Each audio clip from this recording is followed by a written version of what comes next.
Paz do Senhor. Esther, capítulo 2, versículo 12. Chegando já a vez de cada moça para ir ao rei Assuero, depois que fora feito a cada uma segundo a lei das mulheres, por 12 meses.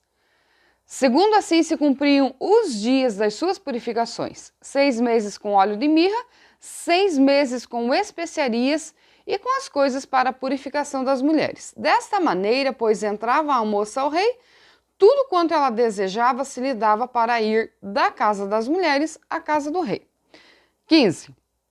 Chegando a vez de Esther para ir ao rei, nenhuma coisa pediu, senão o que disse Hegai, eunuco do rei, guarda das mulheres, e alcançava Esther graça aos olhos de todos quantos haviam.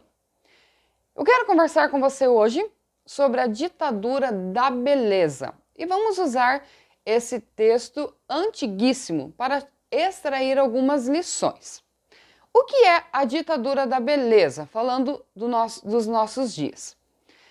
É a imposição de que nós precisamos de seguir cegamente os rituais de beleza e os padrões de beleza que são impostos pela mídia, que são impostos pela cultura atual. Aí vem altura, medidas, cor de cabelo, cor dos olhos, partes do corpo. Portanto, hoje nós temos uma fábrica de sonhos, vamos dizer assim, que tem investido muito na parte de estética e tem faturado milhões. Por quê? Primeiro, trabalho no psicológico da mulher e dos homens também, porque hoje em dia não é só das mulheres. Trabalham no psicológico criando uma insatisfação, depois apresentam uma solução dizendo: nós podemos transformar você. Ou seja, por trás de tudo isso, existem pessoas faturando muito dinheiro através da infelicidade das pessoas que eles mesmos vêm pregando geração após geração. Então a ditadura da beleza diz o seguinte: você precisa ter tal tipo de corpo. Aí nós vemos academias lotadas. Não porque as pessoas estão pensando na sua saúde, claro que nem todas, jamais podemos generalizar, mas a maioria das pessoas estão ali para se encaixar nos padrões atuais, padrões de beleza. Eu preciso ter medidas correspondentes, proporcionais, porque é assim que a ditadura nos impõe. A Bíblia Sagrada tem uma outra visão a respeito da beleza. Em Provérbios 31, nós temos o perfil da mulher virtuosa e ali nos ensina que a mulher precisa de trabalhar o seu coração e extrair as suas virtudes. O que embeleza uma mulher segundo a Bíblia? Determinação, prudência, coragem, trabalho, cuidar do lar, da família, ser alguém diligente, zelosa, espirituosa e etc. Trabalhar o coração. Não vim aqui fazer apologia à feiura, de jeito nenhum. Todas nós, todos os seres humanos devem se cuidar, devem zelar do seu corpo, que é o templo do Espírito Santo. O que eu me refiro é a esse exagero que é criado por uma insatisfação interior com o objetivo de agradar as outras pessoas. Pessoas que não estão nem aí para os teus traumas e imperfeições. Quando nós lemos esse texto de Esther, eu acho muito interessante, porque a história de Vasti você conhece. Ela foi chamada para se apresentar ao rei, estavam todos embriagados e ela se recusou a ir. No meu ponto de vista, ela agiu corretamente. O que importa é que daí Esther entra nessa história. O que aconteceu aqui? As virgens belas do reino foram levadas até o harém do rei, para que assim ele pudesse escolher então alguém para substituir a rainha, para ser a nova rainha. Interessante que nós temos aqui, a partir do versículo 12, que diz que por 12 meses essas meninas passariam por rituais de beleza, de educação, de preparação. Elas aprenderiam como se comportar na presença do rei, como falar com o rei. Elas aprenderiam aqui toda a questão de alimentação, como comer. Elas aprenderiam a maneira de se dirigir ao rei, de forma que não fosse ofensiva, que não fosse prepotente. Tudo isso faz parte da preparação dessas meninas. Regras de etiqueta, regras de comportamento e assim por diante. E também preparação na questão da aparência física. Segundo a história, essas meninas se preparavam na sua questão física, pele, cabelo. Nós vemos aqui óleo de mirra e especiarias. O óleo de mirra, o azeite de oliva também usado. Essas meninas usavam tudo que na sua época era apresentado. Comparando com os nossos dias, seriam cremes, seriam óleos, loções, perfumes, enfim. Então, dentro da sua época, elas usavam o que tinha de melhor para que a sua pele pudesse estar bonita, apresentável, o seu cabelo, junto com o seu comportamento, junto com as vestimentas, junto com as joias. Então, teria um conjunto completo, bom, legal, para assim que o rei pudesse analisar e perceber quem ele iria escolher. Detalhe: algumas mulheres se preocuparam com a sua aparência física totalmente. O rei tinha muitas concubinas. Ele não precisava de mais uma mulher para levar para sua cama. Ele estava procurando uma rainha. E aqui está o diferencial na vida de Esther, porque o versículo 15, a última parte, diz assim: e alcançava Esther graça aos olhos de todos quantos a viam. Aqui fala da sua beleza interior, aqui fala da sua personalidade. A gente não pode se perder na nossa essência e na nossa personalidade, nos fantasiando exteriormente com coisas ou com padrões que é imposto pela mídia e pelas pessoas. Cada ser humano é único e isso é fantástico. Cada ser humano é único, cada ser humano tem características que diferenciam ele das outras pessoas, na sua maneira de se expressar, na sua maneira de se comportar. A gente transmite para as outras pessoas a nossa essência. E é isso que Esther vai usar na sua simplicidade. Olha só.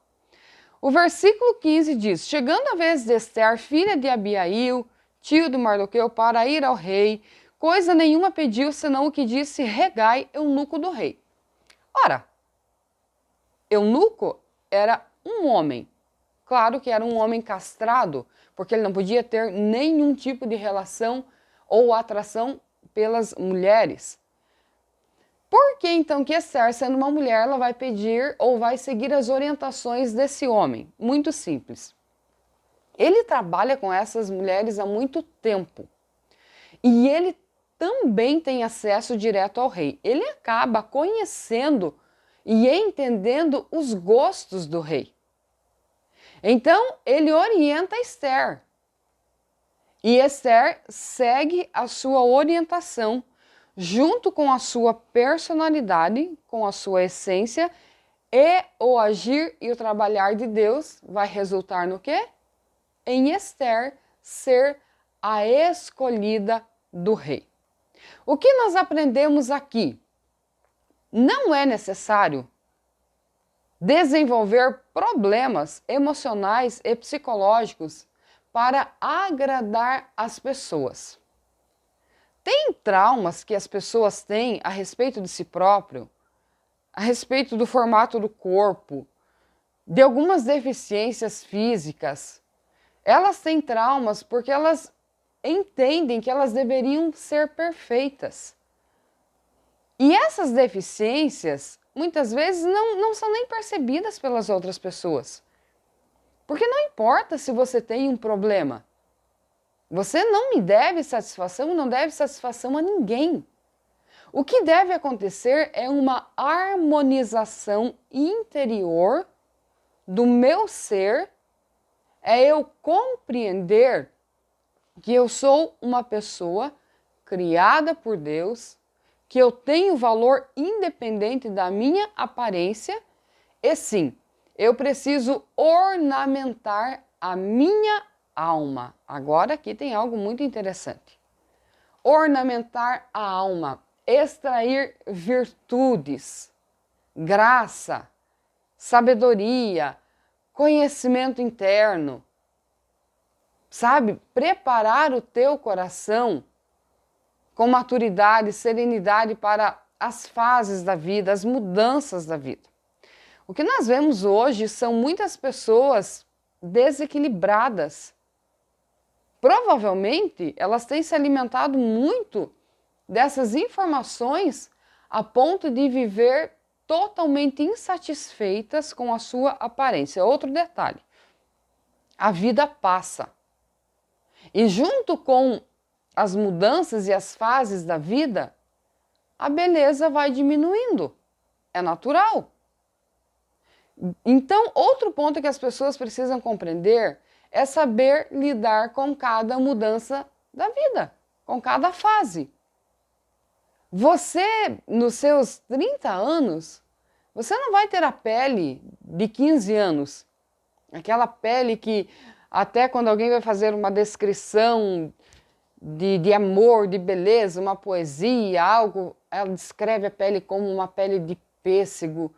Você não vai ter essa pele, porque ela vai mudar. Você pode cuidar, sim, deve cuidar, mas entenda que as rugas irão aparecer, são consequência das suas batalhas, das tuas sobrevivências, das tuas lutas. O teu corpo irá mudar, sim, a menos que você viva dentro de uma academia dia e noite, e ninguém tem paciência para isso. A gente tem coisas para fazer. A gente se cuida, sim, tem pessoas que frequentam a academia, repito, não estou fazendo apologia ao descuido, não. Eu estou falando de quando a gente faz de tudo apenas para impressionar com a aparência. Ninguém tem paciência para viver só atrás do corpo. As mais belas atrizes, chega uma hora que elas mesmo veem que isso não é tudo. Eu estava olhando uma crítica a respeito de uma atriz que apareceu com cabelo branco, sem maquiagem, e as pessoas estão fazendo comentários horrorosos. Qual o problema de ela aparecer assim? É simples. Nós temos a nossa mentalidade que elas têm que estar sempre belas, sempre perfeitas. Ou seja, não pode ficar doente, não pode ter uma noite ruim de sono, não, tem que estar sempre bonita. Saiu da maternidade, tem que sair bonita, tem que sair com a barriga desinchada, tem que estar perfeita. E isso é infantilidade, porque não é assim que a vida acontece. Mas a ditadura da beleza colocou isso na mente das pessoas. Claro que nós também não vamos entrar na visão feminista, de que as mulheres aí também andam igual uns homens para dizer que não estão aderindo à ditadura da beleza. Não. A Bíblia nos ensina a ter equilíbrio, a ter prudência, a ser mulheres equilibradas, inteligentes, prudentes e que as virtudes falam mais alto. E eu encerro dizendo para você o seguinte: você pode conhecer o homem mais lindo ou a mulher mais linda. A beleza irá impressionar nos primeiros 15 minutos. Quando você começa a conversar com a pessoa, aqui que está o segredo. Se essa pessoa linda só fala besteira, o teu coração vai se fechar e você vai discretamente tentar se afastar daquela pessoa. Porque ela pode ter cabelo perfeito, olho perfeito, rosto perfeito, corpo perfeito. Ela pode estar maravilhosamente bem externamente e vestida muito bem. Mas se o conteúdo, se o interior não tiver sabedoria, não tiver graciosidade, não terá graça. Aqui está o segredo. Por isso que a Bíblia nos orienta a encher o nosso coração do que é bom, porque nós vamos exteriorizar através de palavras, de comportamentos e atitudes. Lembrando que a ditadura da beleza, ela não tem atingido só as mulheres, não. Nós vemos muitos homens da nossa época, inclusive homens que tomam um monte de anabolizantes, um monte de coisas que destroem a sua saúde, porque eles precisam parecer bens, belos o tempo todo, musculosos o tempo todo, e estão destruindo a sua saúde. Nenhum padrão de beleza deve destruir a nossa saúde. Porque quando destruímos a saúde para nos encaixar no padrão de beleza, já percebemos o nosso psicológico afetado, distorcido, destruído. Então, devemos de cuidar nessa parte aqui.